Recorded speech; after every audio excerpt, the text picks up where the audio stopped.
I had mentioned I was always under the impression that after Black Saturday, you just made your return to Watts and you're off to the races over there. But instead, you're going to join up here with Ole, and you're going to be a big part of what he's trying to accomplish with Championship Wrestling from Georgia.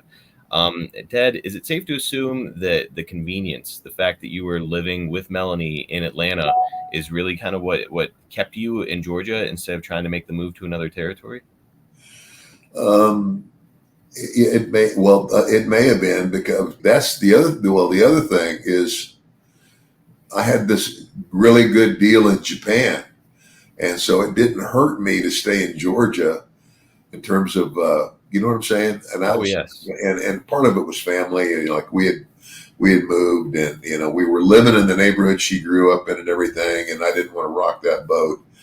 But you got to do what you got to do, and so I stayed with Oli for that while, and I already had Japan. So you've got an opportunity to go back to Japan essentially anytime you want to, on top of, okay, you can stick with Oli and there's the convenience of remaining in Georgia.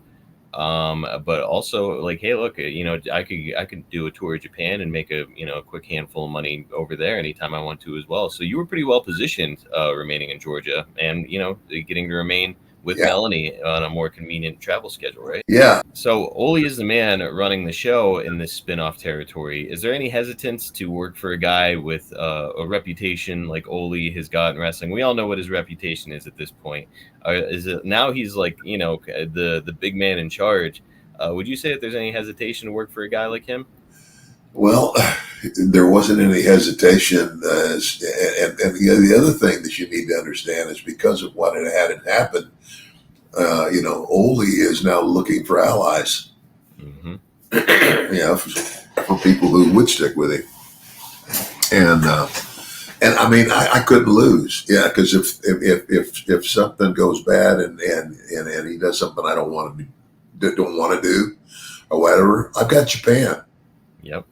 And Bill Watts, for that matter, which is And Oli knew that.